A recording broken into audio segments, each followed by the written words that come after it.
إن الحمد لله نحمده ونستعينه ونستغفره ونعوذ بالله من شرور أنفسنا ومن سيئات أعمالنا من يهده الله فلا مضل له ومن يضلله فلا هادي له وأشهد أن لا إله إلا الله وحده لا شريك له وأشهد أن محمدا عبده ورسوله يا أيها الذين آمنوا اتقوا الله حق تقاته ولا تموتن إلا وأنتم مسلمون يا أيها الناس اتقوا ربكم الذي خلقكم من نفس واحدة وخلق منها زوجها وبث منهما رجالا كثيرا ونساء واتقوا الله الذي تساءلون به والأرحام إن الله كان عليكم رقيبا يا أيها الذين آمنوا اتقوا الله وقولوا قولا سديدا يصلح لكم أعمالكم ويغفر لكم ذنوبكم ومن يطع الله ورسوله فقد فاز فوزا عظيما أما بعد فإن خير الحديث كتاب الله وخير الهدي هدي محمد صلى الله عليه وسلم وشر الأمور محدثاتها وكل محدثة بدعة وكل بدعة ضلالة وكل ضلالة في النار.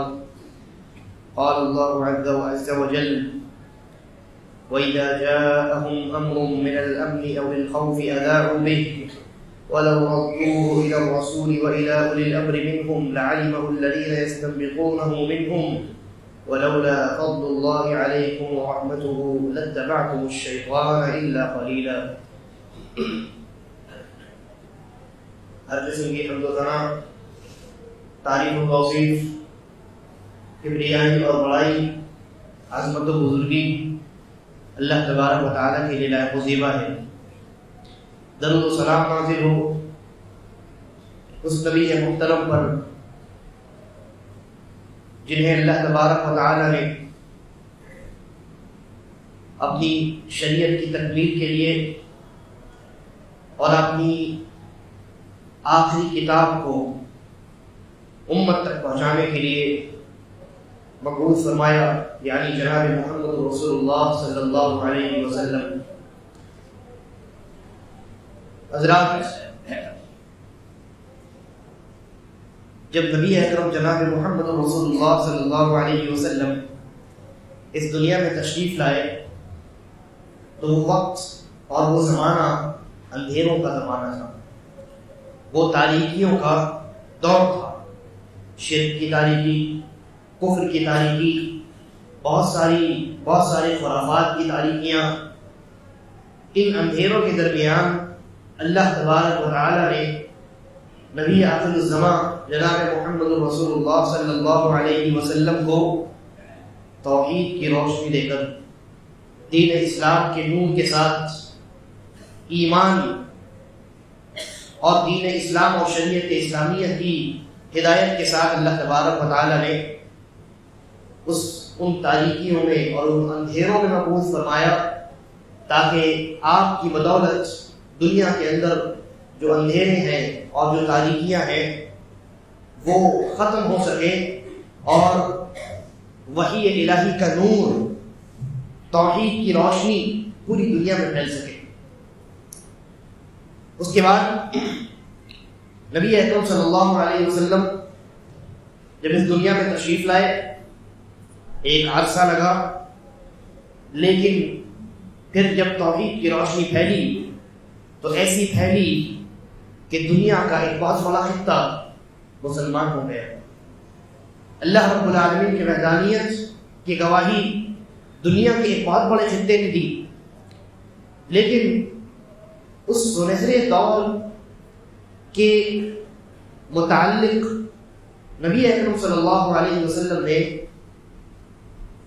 اپنی حیات مبارکہ ہی میں اس بات کی پیشین گوئی کر دی تھی کہ اس سنہرے دور کا ایک دن خاتمہ ہو جانا ہے، اور پھر اس کے بعد امت میں ایسے زمانے آئیں گے کہ جب جن تاریکیوں کو دور کرنے کے لیے اللہ تبارک و تعالی نے اپنے نبی کو مبعوث کیا تھا وہ تاریکیاں دوبارہ امت میں در آئیں گی، دوبارہ امت میں وہ اندھیرے پھیل جائیں گے.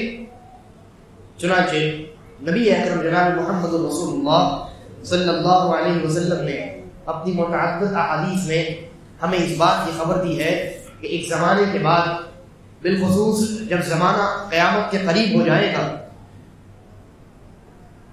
تو امت میں ایسے خطرناک فتنے آئیں گے کہ جن کے سامنے حق اور باطل کی تمیز ختم ہو جائے. نبی اکرم صلی اللہ علیہ وسلم نے فرمایا تکون فی آخر الزمان فتن، آخری زمانے میں، قیامت کے قریب زمانے میں بہت سارے فتنے امت میں رونما ہوں گے. فتنوں سے کیا مراد ہے؟ دیکھیے آگے والا ٹکڑا دیکھتے ہیں. اللہ کے نبی صلی اللہ علیہ وسلم نے فرمایا کقطع اللیل المظلم، کہ وہ جو فتنے ہوں گے وہ رات کے اس ٹکڑے کی مانند ہوں گے جو سب سے زیادہ تاریک حصہ ہوتا ہے. رات جب شروع ہوتی ہے تو تھوڑی بہت روشنی ہوتی ہے، اور جب صبح ہونے والی ہوتی ہے تو گرا آسمان میں آپ کو روشنی نظر آتی ہے. لیکن رات کا ایک حصہ ایسا ہوتا ہے جو بہت زیادہ اندھیرا ہوتا ہے، بہت زیادہ تاریک حصہ ہوتا ہے. اللہ کے نبی صلی اللہ علیہ وسلم نے فرمایا کہ فتنے جو ہیں یہ امت میں رات کے انہی اندھیروں کی طرح، رات کے اس تاریک ترین حصے کی طرح امت میں در آئیں گے، امت میں رونما ہوں گے، پیدا ہوں گے، ظاہر ہوں گے. یعنی جس طریقے سے رات کی تاریکی میں آپ سونے اور کھوٹے کا فرق نہیں کر پاتے، اصلی اور نقلی کا، جعلی اور نقلی کا فرق جو ہے وہ آپ ختم ہو جاتا ہے. انسان اپنی آنکھوں کا استعمال کر کے صحیح اور غلط کے درمیان فرق نہیں کر پاتا ہے. انسان کے ہاتھ میں رات کے اندھیرے میں سونا پکڑایا جا رہا ہے یا کھوٹا سکہ پکڑایا جا رہا ہے، جب روشنی ہی نہیں ہے، نور ہی نہیں ہے، اندھیرا ہی اندھیرا ہے، تو انسان فرق کیسے کرے گا؟ تو جو فتنے ہوں گے امت کے درمیان رونما ہوں گے، جو فتنے پیدا ہوں گے وہ بالکل ایسے ہی اندھیری راتوں کی طرح ہوں گے، اور وہ فتنے بہت زیادہ تاریک ہوں گے. کیا مطلب ہوا؟ یعنی جس طریقے سے رات کے اندھیروں میں انسان سونے اور کھوٹے کا فرق نہیں کر پاتا، اسی طریقے پر فتنوں کے زمانے میں حق اور باطل کا فرق مل جائے گا، صحیح اور غلط کو پہچاننا مشکل ہو جائے گا، ہدایت اور گمراہی کے درمیان فرق کرنا انسان کے لیے دشوار ہو جائے گا. اسے کہتے ہیں فتنے کا زمانہ. فتنہ یہ آزمائش کو کہتے ہیں. یعنی ایسے زمانے آئیں گے کہ جن زمانوں میں حق اور باطل کے درمیان فرق بہت مشکل ہو جائے گا، صحیح اور غلط کے درمیان، ہدایت اور گمراہی کے درمیان، مفید اور نقصان دہ چیزوں کے درمیان شرعی اعتبار سے انسان بہت دشواری کے ساتھ فرق کرنے کا، یعنی بہت دشواری کے ساتھ فرق کر پائے. لہذا فتنوں کے زمانے میں حق بھی ہوتا ہے، باطل بھی ہوتا ہے.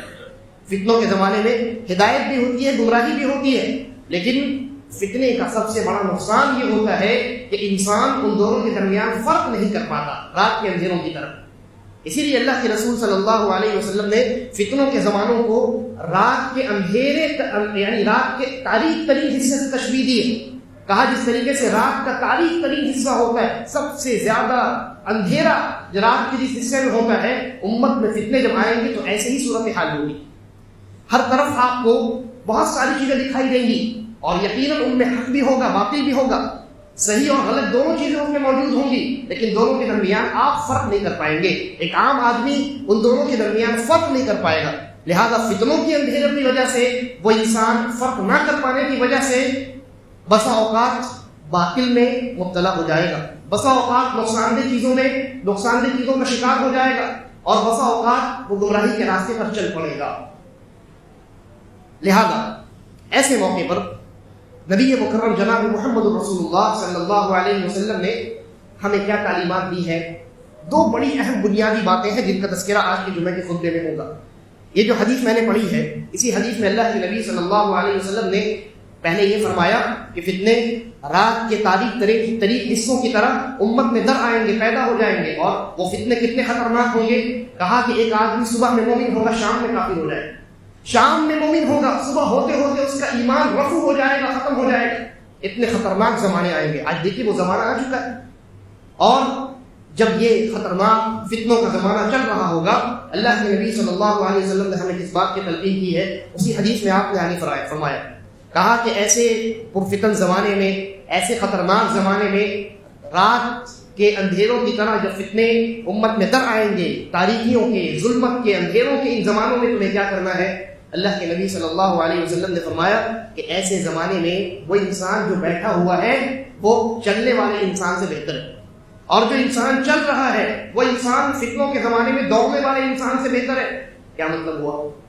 مطلب یہ ہوا کہ جو انسان فتنوں کے زمانے میں فتنوں سے جتنا دور رہے گا وہ اتنا زیادہ خیر اور اتنی بھلائی میں رہے گا۔ فتنوں کے زمانے میں اگر نجات چاہیے، فتنوں کے نقصانات سے حفاظت چاہیے، تو اللہ کے نبی صلی اللہ علیہ وسلم کی اس وصیت پر عمل کرنا ہوگا، اس وصیت پر عمل کرنا ہوگا۔ فتنوں کے تمام دروازوں سے دور رہنا ہوگا۔ جہاں فتنے دکھائی دیں، جہاں اس طرح کی صورتحال پیدا ہو جائے، خاص کر کے امت کے بڑے بڑے معاملات میں جب انسان آزمائش میں مبتلا کیا جائے، جیسا کہ آج عالم اسلام پر اللہ رب العالمین کی جانب سے ایک بہت بڑی آزمائش آن پڑی ہے، جس سے ہر انسان اور مسلمان اچھی طریقے سے واقف ہے۔ ایسے زمانوں میں اللہ کے نبی صلی اللہ علیہ وسلم کی یہ وصیت ہے، یہ آپ کی نصیحت ہے کہ انسان ان فتنوں کے زمانے میں فتنوں کے دروازوں سے جتنا دور رہے اور اپنے گھروں میں محصور رہے وہ اس کے لیے اتنا بہتر ہے اور خیر اور بھلائی کا باعث ہے۔ اب دیکھیے نبی اکرم صلی اللہ علیہ وسلم نے بلکہ اللہ کے نبی صلی اللہ علیہ وسلم نے بعض روایات میں یہاں تک الفاظ استعمال کیے ہیں، آپ نے فتنوں کا تذکرہ کیا اور اس کے بعد کہا فتنوں سے بچنے کا راستہ اور طریقہ بتلاتے ہوئے فرمایا الزم بیتک۔ جب فتنے امت میں پیدا ہوں، اس طرح کے معاملات، اس طرح کی صورتحال جب امت میں پیدا ہو جائے تو کیا کرو؟ اپنے گھروں کو لازم پکڑو، اپنے گھروں کو لازم پکڑو۔ راستوں میں، محلوں میں جہاں جہاں فتنے ہیں، جن مقامات پر فتنے ہیں، ان تمام راستوں، ان تمام محلوں سے، ان تمام مقامات سے دور رہو، اپنے گھروں کو لازم پکڑو۔ جتنے دور رہو گے، گھروں کے اندر محصور رہو گے، فتنوں سے محفوظ رہو گے۔ لیکن معاملہ یہ ہے زمانہ بدل چکا ہے اور ترقی بھی کر چکا ہے۔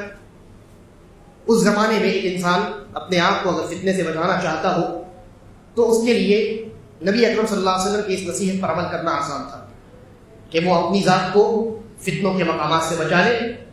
جو اختلاف، جو معاملات بڑے بڑے پیش آئیں، ان معاملات سے اپنے آپ کو دور رکھے، اپنے آپ کو گھر تک محصور رکھے، محدود رکھے۔ لیکن آج زمانہ بدل چکا ہے۔ آج حال یہ ہے کہ انسان چار دیواری کے اندر محصور رہنے کے باوجود پوری دنیا کا سیر کر سکتا ہے۔ پوری دنیا انسان کی مٹھی میں ہوتی ہے۔ مٹھی کیا؟ انسان کے انگلیوں کے اشارے پر ہوتی ہے کہ نہیں؟ زمانہ آج یہ ہے کہ انسان چار دیواری کے اندر، پہلے انسان کو بہت ساری چیزوں کی ضرورت ہوتی، کھانا پینا چاہیے ہوتا تھا، فیملی چاہیے ہوتی تھی، گھر بار چاہیے ہوتا تھا، دوست احباب چاہیے ہوتے تھے، گھومنے پھرنے کے مقامات انسان جایا کرتا تھا، زیارتیں کیا کرتا تھا، باہر نکلا کرتا تھا۔ آج معاملہ یہ ہے انسان کو بس ایک وائی فائی دے دیا جائے، ایک موبائل دے دیا جائے، اور چاہے اسے کسی گھر میں بند ہی کیوں نہ کر دیا جائے، انسان کے لیے کافی ہے کہ نہیں؟ اس لیے کہ انسان انگلیوں کے اشارے پر آج انٹرنیٹ کے ذریعے سے پوری دنیا کا سفر کر سکتا ہے، پوری دنیا کے لوگوں سے رابطے بنا سکتا ہے، دنیا کے تمام معاملات پر اپنی نظر رکھ سکتا ہے۔ گویا آج زمانہ ایسا ہے کہ انسان چار دیواری کے اندر رہنے کے باوجود پوری دنیا میں گھوم سکتا ہے، اور فتنے جہاں دنیا کے اندر فزیکل طور پہ ہوتے ہیں، اس سے زیادہ خطرناک فتنے انٹرنیٹ کی دنیا میں ورچولی ہوتے ہیں۔ انٹرنیٹ کی دنیا میں جہاں انسان کو روک ٹوک کرنے والا کوئی نہیں، انسان کے اوپر نظر رکھنے والا کوئی نہیں، اور وہ ایسی دنیا ہے کہ جہاں ہر انسان کو آزادی، ہر شخص کو آزادی ہے، ہر طرح کی آزادی ہے، وہ چاہے اس میں خیر اگلے یا شر اگلے۔ لہذا انٹرنیٹ کی جو دنیا ہے، سوشل میڈیا کی جو دنیا ہے، تواصل اجتماعی جس کو کہا جاتا ہے، وہ ایسی دنیا ہے کہ جہاں شر بھی ہے، خیر بھی ہے، حق بھی ہے، باطل بھی ہے، فائدے کی چیزیں بھی ہیں، نقصان کی چیزیں بھی ہیں، ہدایت بھی ہے، گمراہیاں بہت زیادہ ہیں۔ لہذا جس طریقے پر فتنوں کے زمانے میں نبی اکرم صلی اللہ علیہ وسلم کی تعلیم یہ ہے کہ ہم فتنوں کے مقامات سے دور رہیں، اپنے گھروں میں محدود رہیں، گھروں تک محدود رہیں، وہی ان تعلیمات کا آج کے زمانے میں مطلب یہ ہے کہ فتنوں کے زمانے میں ہم ایسے پلیٹ فارم سے دور رہیں، ایسے مقامات سے، یعنی ایسے طریقوں کو اختیار کرنے سے بھی اجتناب کریں جن طریقوں اور جن مقامات پر یا جن راستوں پر جا کر کے انسان فتنوں میں مبتلا ہو سکتا ہے۔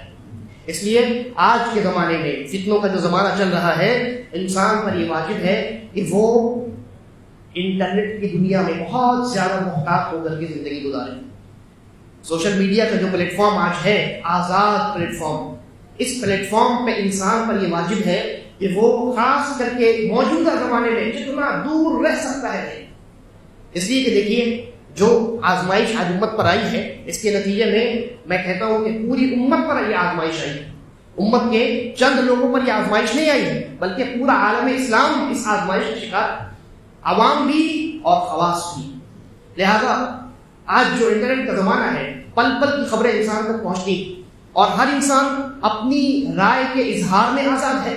لہذا فتنوں کے ان زمانوں میں سوشل میڈیا کے پلیٹ فارم پر انٹرنیٹ کے ذریعے سے انسان آزادانہ طور پر رائے زنی کر رہا ہے. ہر انسان اپنا اپنا تبصرہ پیش کر رہا ہے ان واقعات اور ان حادثات کے متعلق کہ یہ صحیح ہے اور یہ صحیح، یہ غلط ہے اور یہ غلط ہے، اور ایسا ہونا چاہیے اور ویسا ہونا چاہیے، اور یہ کرنا چاہیے اور وہ کرنا چاہیے. ہر انسان اپنی اپنے رائے کا اظہار، اپنے تبصروں کو انٹرنیٹ پر لکھ کر کے ڈال رہا ہے یا ویڈیو اور آڈیو کی شکل میں اس کو نشر کر رہا ہے. یہ وہی زمانہ ہے. تو اس زمانے میں فتنوں سے بچنے کا مطلب، گھروں کو لازم پکڑنے کا مطلب، بیٹھنے والا بہتر ہے، چلنے والے سے چلنے والا بہتر ہے، دوڑنے والے سے، ان کلمات کا مطلب یہ ہے کہ انسان ورچوئل یہ جو دنیا بنائی گئی ہے، اس دنیا میں بھی انسان محتاط رہے. سوشل میڈیا کے پلیٹ فارم سے جتنا دور رہے اس کے لیے اتنا بہتر. انٹرنیٹ کا صحیح استعمال کرے اور اپنے آپ کو جس طریقے سے وہ اس دنیا میں آزاد نہیں سمجھتا ہے، بلکہ اللہ رب العالمین کی تعلیمات پر انسان پابند ہوتا ہے، ان تعلیمات کا، شریعت اسلامیہ کا. انٹرنیٹ کی دنیا میں اور سوشل میڈیا کی دنیا میں بھی انسان اپنے آپ کو آزاد تصور میں کرے. لہذا ہر کسی کو نہ سنے. سوشل میڈیا میں آپ دیکھیے بہت سارے لوگ ہیں، یہ جو فتنے کا زمانہ ہے نا، ایک فتنے سے دوسرے فتنے جنم لیتے ہیں. ابھی امت پر ایک بہت بڑی آزمائش آئی ہے. اس کے نتیجے میں آپ دیکھیے کہ یہ جو سوشل میڈیا ہے، یہاں مختلف لوگوں کو آپ دیکھیں گے وہ الگ الگ معاملات پہ، الگ الگ ٹاپک پر گفتگو کرتے ہوئے نظر آئے. حالانکہ ان موضوعات پر انہوں نے شریک نقطۂ نظر سے کبھی کوئی چیزیں ان کی نظر سے گزری ہی نہیں. ان معاملات پر انہوں نے نہ علماء سے رابطہ کیا، نہ ان موضوعات پر لکھی گئی کتابوں کو کبھی پڑھا ہے، ایک مرتبہ ایک صفحہ بھی نہیں پڑھا. لیکن جیسے ہی یہ معاملات ہوئے، ایک ریکارڈنگ کے لیے ایک مشین لگا دی گئی اور پھر اس کے بعد اس میں اپنے باطل افکار و خیالات ریکارڈ کر کے پوری دنیا میں پھیلا دیا گیا. بہت زیادہ میں کھل کر کے بات نہیں کر سکتا. آپ دیکھیں ابھی جو موجودہ صورتحال ہے، اس صورتحال میں ایک خاص موضوع کے متعلق لوگوں میں بڑا جوش پایا جاتا ہے. حالانکہ اس موضوع کے متعلق لوگوں نے شرعی نقطۂ نظر سے اس موضوع کو پڑھا نہیں، علماء سے اس موضوع پر کچھ سنا نہیں. بس ان کے اندر جوش ہے، خروش ہے، ہوش نہیں ہے، علم نہیں ہے، جہالت ہے، روشنی نہیں ہے، تاریکی ہے، کیونکہ فتنے کا زمانہ ہے. لہذا اس زمانے میں انسان پر یہ واجب ہے، مسلمانوں پر یہ واجب ہے کہ وہ خاص کر کے انٹرنیٹ کی دنیا سے بہت دور رہے اور سوشل میڈیا کے پلیٹ فارم سے اپنے آپ کو جتنا وہ دور رکھے، وہ اس کے ایمان کے لیے، اس کے اسلام کے لیے، اس کے عقیدے کے لیے اتنا زیادہ بہتر ہے. تو فتنوں کے زمانے میں نبی اکرم جناب محمد رسول اللہ صلی اللہ علیہ وسلم نے ہمیں جو سب سے پہلی نصیحت اور وصیت کی ہے، اس کا خلاصہ یہ ہے کہ ہم فتنوں کے زمانے میں ہر اعتبار سے اپنے آپ کو ان تمام چیزوں سے دور رکھیں. ان تمام چیزوں سے اپنے آپ کو دور رکھیں. فزیکلی بھی ان چیزوں سے دور رہیں، ورچولی بھی ان تمام چیزوں سے دوری بنا کر کے رکھیں. دوسری چیز جو بڑی اہم ہے، جو بنیادی ہے فتنوں کے زمانے میں، وہ یہ ہے کہ فتنوں کے زمانے میں علماء کو تلاش کیا جائے، علماء کی مجلسوں میں حاضری دی جائے. علماء سے جو حقیقی معنی میں علماء ہیں، امت کے بڑے علماء ہیں، ان سے اپنا تعلق مضبوط کیا جائے. کیوں؟ اس لیے کہ فتنوں کی یہ جو تاریکی ہوتی ہے، فتنوں کی یہ جو ظلمت ہوتی ہے، یہ جو اندھیرا ہوتا ہے، اس اندھیرے کا اور اس تاریکی کا اثر تمام انسانیت پر پڑتا ہے سوائے ایک طبقے کے. اور وہ طبقہ کون سا ہے؟ وہ طبقہ علماء کا طبقہ ہے. وہ طبقہ شریعت کے علوم سے واقف لوگوں کا طبقہ ہے. وہ طبقہ ورثۃ الانبیاء یعنی انبیاء کے وارثین کا طبقہ ہے.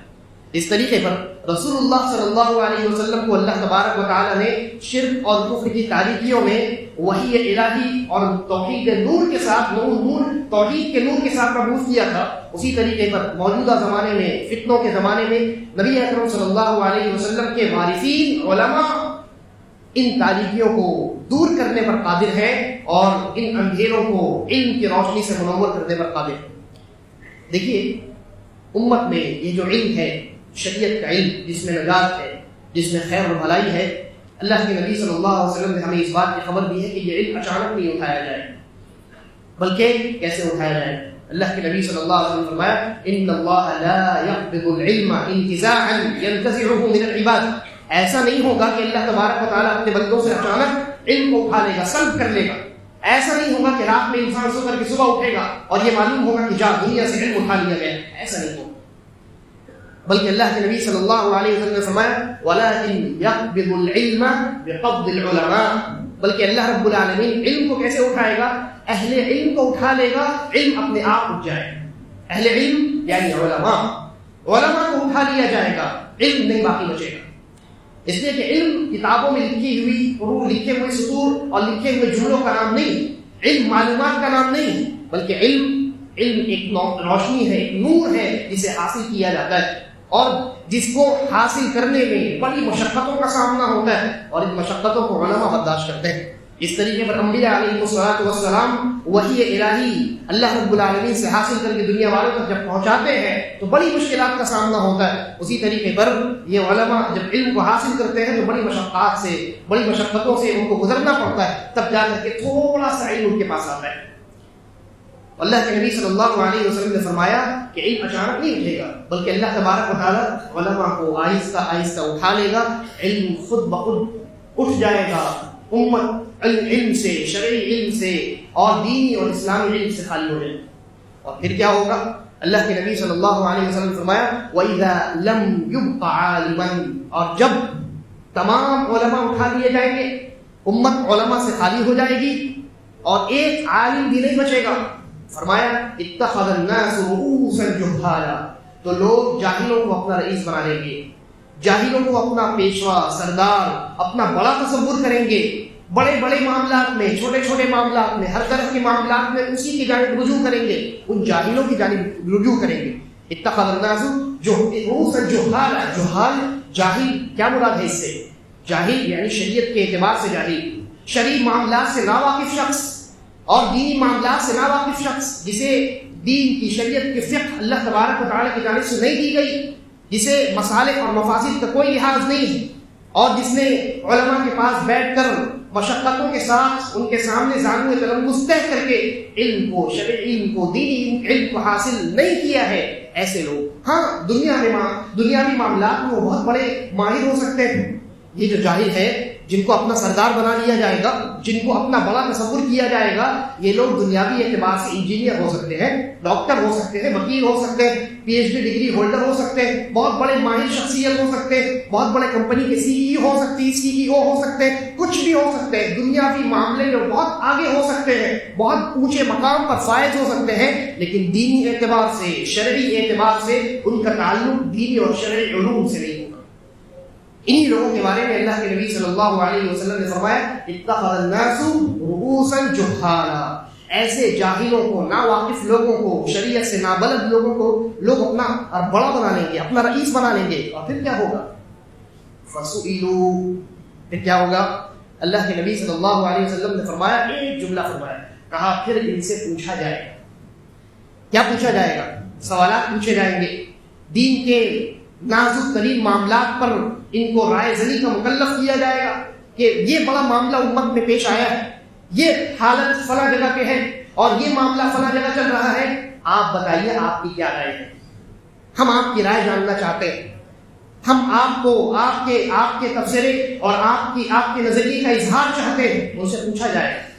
آج دیکھیے معاملہ بالکل ایسا ہی، خاص کر کے سوشل میڈیا کے زمانے میں جہاں ہر انسان آزاد ہے کہ نہیں؟ یہاں ہوتا یہ ہے کہ ایک انسان اپنے باقی افکار و نظریات کو ریکارڈ کر کے جو شیئر کرتا ہے تو اس کی ویورشپ جو ہوتی ہے لاکھوں کروڑوں میں ہوتی ہے، اور وہ تمام لوگ اس کو دیکھتے ہیں، اس کو فالو کرتے ہیں اور اس سے متاثر ہوئے بغیر نہیں رہ سکتے۔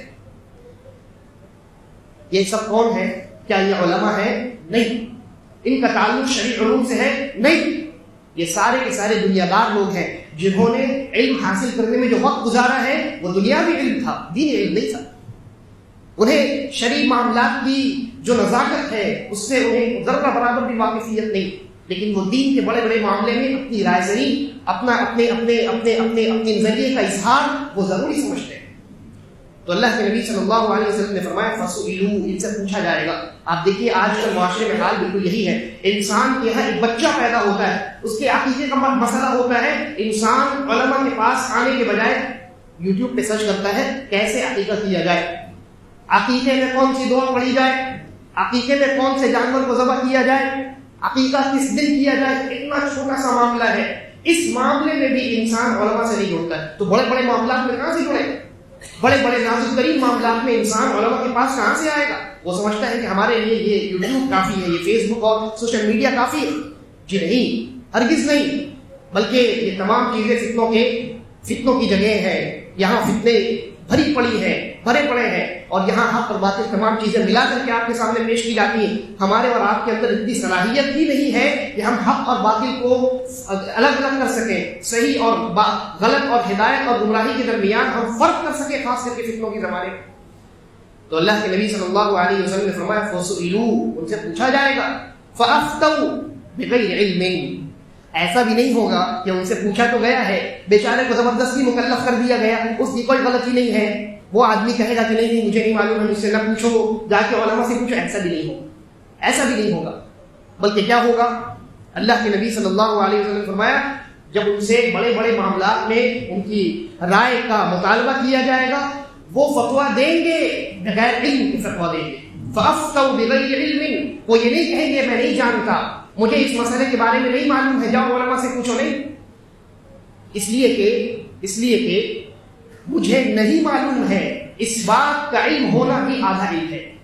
ایک انسان اگر یہ جانے کہ ہاں فلاں مسئلے میں میں نہیں جانتا، تو اس بات سے واقف ہونا یہ آدھا علم ہے. سلف کے بڑے بڑے اقوال پڑھے، آپ دیکھ لیجیے جا کر، بڑے بڑے علماء صحابہ کرام سے اس طرح کے اقوال مروی ہیں کہ قول المرء فیما لا يعلم اللہ اعلم نصف العلم.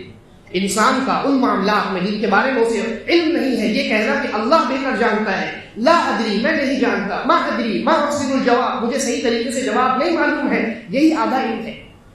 بڑے بڑے علماء کو میں نے دیکھا ہے، فضیلۃ الشیخ عبد المحسن العباد حفظہ اللہ، جو مسجد نبوی کے 40 سال سے مدرس رہے ہیں، ابھی کچھ مہینوں پہلے صحت کی وجہ سے معذرت کر لی. 40 سال تک مسجد نبوی میں انہوں نے کتب ستہ کا درس دیا. جامعہ اسلامیہ مدینہ منورہ میں سب سے پہلا لیکچر فضیلۃ الشیخ عبد المحسن العباد حفظہ اللہ نے دیا. اور یہ خود بھی بہت بڑے عالم ہیں، اور ان کے جو بیٹے ہیں فضیلۃ الشیخ عبد الرزاق البدر حفظہ اللہ، یہ بھی بہت بڑے عالم ہیں. شیخ عبد المحسن العباد حفظہ اللہ وہ شخصیت ہے جن کی مجلس میں مسجد نبوی کے اندر سب سے بڑا مجمع لگا کرتا تھا. اور میں نے خود اپنی آنکھوں سے دیکھا ہے مسجد نبوی کے ائمہ کو فضیلۃ الشیخ عبد المحسن العباد حفظہ اللہ کے درس میں شامل ہوتے ہوئے شریک ہوتے تھے. بڑے بڑے دکاترہ اور بڑے بڑے علماء جو جامعہ اسلامیہ میں پڑھاتے ہیں، پروفیسر ہیں، وہ آ کر کے فضیلۃ الشیخ عبد المحسن العباد حفظہ اللہ کے درس میں شامل ہوتے تھے مغرب کے بعد مسجد نبوی. میں نے خود اپنی آنکھوں سے دیکھا ہے. لیکن غور کیجیے، یہ وہ شخصیت ہے، آپ اگر ایک مجلس میں اٹھ کے بیٹھ جائیں اور بلا مبالغہ 10 سوالات اگر ان سے کیے جائیں تو 5 سے 6 سوالات کے جوابات آپ کو یہ سننے میں ملیں گے، لا ادری ما احسن الجواب، لم اذکر الحدیث، لم اتذکر الحدیث وغیرہ، کہ مجھے نہیں معلوم، دیکھنا پڑے گا، اس معاملے میں جواب مجھے صحیح سے نہیں آتا، حدیث مجھے یاد نہیں آ رہی ہے، میں انشاءاللہ کل آ کر کے تمہیں جواب بتاؤں گا. اتنا بڑا مجمع مسجد نبوی کی کرسی ہے اور پوری دنیا ان کو سن رہی ہے. 40 سال سے مسجد نبوی میں مدرس ہے. خود میں نے ایک مرتبہ شیخ سے ایک سوال کیا، شیخ نے کہا لا ادری، میں نہیں جانتا. یہ علماء ہوتے ہیں جنہیں معاملے کی نزاکت کا علم ہوتا ہے، بڑے بڑے مسائل کی اہمیت کا اندازہ ہوتا ہے، انہیں اس بات کا علم ہوتا ہے کہ میرا ایک مرتبہ زبان کھولنا امت کو یا تو ہدایت دے سکتا ہے یا تو گمراہی کے دلدل میں پھینک سکتا ہے. لہذا نبی اکرم صلی اللہ علیہ وسلم نے فرمایا قیامت کی یہ نشانی ہوگی کہ جب ان جاہلوں کو بڑے بڑے اسٹیجوں پر بلایا جائے گا اور دین کے، اسلام کے، عالم اسلام کے بڑے بڑے معاملات میں ان کو رائے زنی کا مکلف کیا جائے گا، یہ خاموش نہیں رہے، یہ خاموش نہیں رہیں گے، ان کی زبانوں سے تمہیں لا ادری، ما ادری، لا اعلم، اللہ اعلم نہیں سنائی دے گا، بلکہ کہا فافتوا بغیر علم، وہ بغیر علم کے فتویٰ دیں گے، زبردستی فتویٰ دیں گے، اور کیا ہوگا؟ فضلوا واضلوا، خود تو گمراہ ہوں گے، ان کی گمراہی امت تک پہنچے گی اور امت کو بھی گمراہ کرے گی، خود بھی گمراہ ہوں گے، فضلوا واضلوا، اور دوسروں کو بھی، امت کو بھی، پوچھنے والے لوگوں کو بھی گمراہ کرے گی۔ یہ کیوں ہوگا؟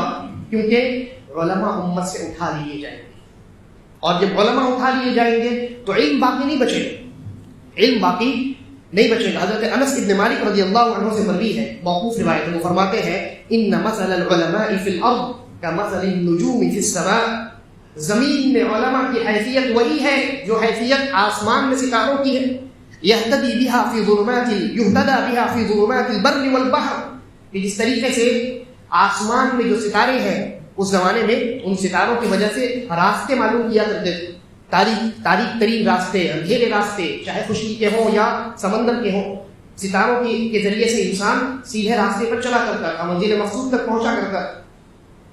اسی طریقے پر زمین میں حیثیت علماء کی ہے۔ کہا فَإِذَا طُمِسَتِ النُّجُومُ أَوْشَكَ أَن تَضِلَّ الْهُدَاةُ، کہ جب یہ جس طریقے سے اگر آسمان سے ان ستاروں کو بجھا دیا جائے، یہ ستارے بجھا دیے جائیں تو راستے میں چلنے والے لوگ گمراہ ہو جاتے ہیں، اسی طریقے پر زمین میں اگر علماء اٹھا لیے جائیں تو امت گمراہی کے دہانے پر پہنچ جاتی ہے۔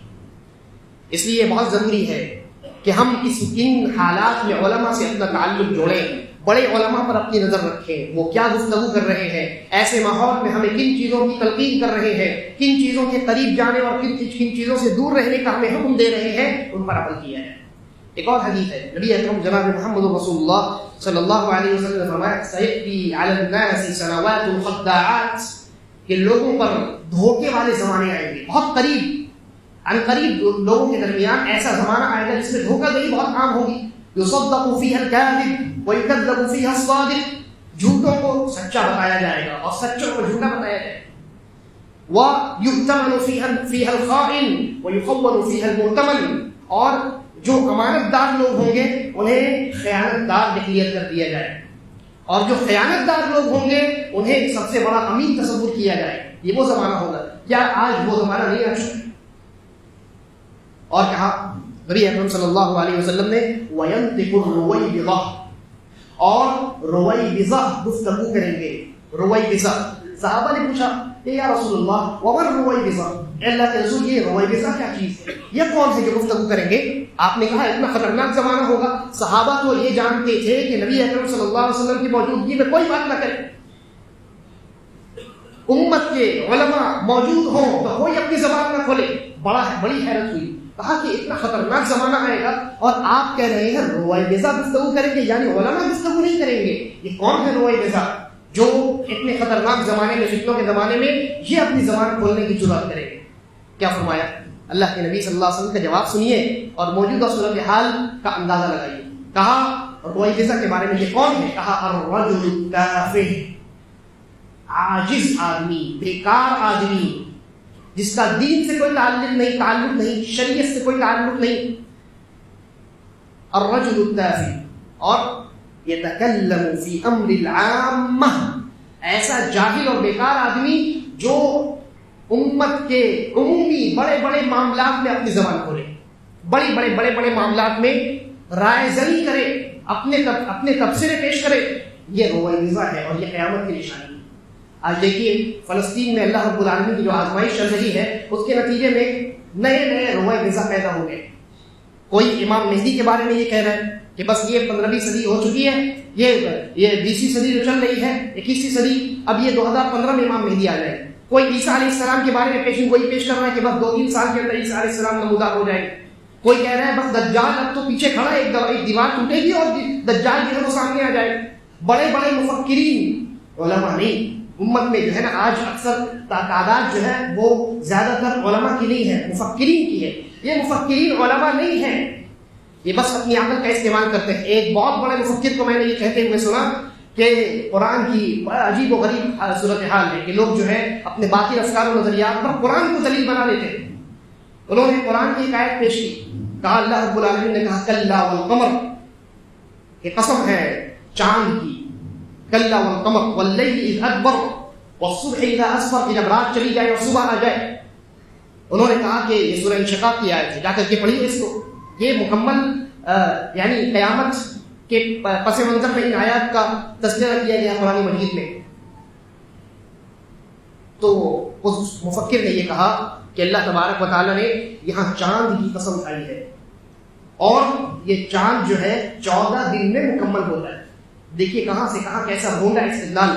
اور یہ علماء نہیں کر سکتے, علماء کی اتنی ضرورت نہیں ہوتی کہ وہ اللہ رب العالمین کے کلام میں اپنی جانب سے کوئی کسی رائے کا یہ ہے کسی رائے کی آمیزش کر دے, ملاوٹ کر دے. تو انہوں نے کہا کہ اللہ نے کہا کلا والقمر, چاند کی اللہ نے قسم کھائی ہے, اور چاند 14 دن میں مکمل ہو جاتا ہے. 14ویں کا چاند بولتے ہیں نا, یعنی 14 تاریخ جب ہوتی ہے تو چاند بالکل روشن ہو جاتا ہے. لہذا جب یہ جو ہجری کیلنڈر ہے, جب اس کی 14 صدیاں مکمل ہوں گی اور 15ویں صدی شروع ہوگی تو قیامت آ جائے گی. قیامت آ جائے گی, دجال ظاہر ہو جائے گا, امام مہدی بھی آ جائیں گے, یعقوب ماجوج بھی, عیسیٰ علیہ السلام, سب کچھ. کس نے انہیں بتایا؟ قرآن کی اس آیت کا یہ مطلب صحابہ کرام نے کیوں نہیں سمجھا؟ اگر اس آیت کا یہ مطلب ہوتا کہ 15ویں صدی ہجری میں قیامت قائم ہو جائے گی, تو رسول اللہ صلی اللہ علیہ وسلم نے حضرت جبرائیل علیہ السلام, ایک طرف انبیاء کے سردار, ایک طرف فرشتوں کے سردار, حضرت جبرائیل نے پوچھا اللہ کے رسول سے بتائیے قیامت کب آئے گی؟ کہا جس طریقے سے تمہیں نہیں معلوم اسی طریقے پر مجھے نہیں معلوم. اگر اس آیت کا اتنا واضح مطلب جو آپ سمجھ رہے ہیں مفکر صاحب, یہ مطلب ہوتا تو اللہ کے رسول صلی اللہ علیہ وسلم کیوں کہتے کہ جس طریقے سے تمہیں نہیں معلوم اے فرشتوں کے سردار جبرائیل, مجھے بھی نہیں معلوم, جبکہ میں سید البشر ہوں, علی الاطلاق تمام انسانوں کا سردار ہوں. اس طرح کا ماحول اور اس طرح کا معاملہ آج امت میں چل رہا ہے. لہذا ایسے ماحول میں, ایسی صورتحال میں ہم تمام انسانوں پر, تمام مسلمانوں پر واجب ہے مفکرین کو چھوڑیں, علماء سے اپنا تعلق بنائیں, اہل علم سے اپنا تعلق مضبوط کریں تو فتنوں سے محفوظ رہیں گے.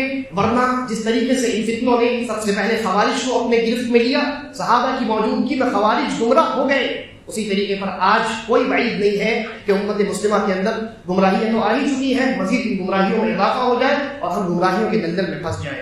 اللہ تبارک و تعالیٰ فتنوں کے زمانے میں ہماری حفاظت فرمائے, ہمارے ایمان کی حفاظت فرمائے, ہمارے عقیدے کی حفاظت فرمائے, اور ہم تمام کا خاتمہ ایمان اور اسلام پر کرے. آمین.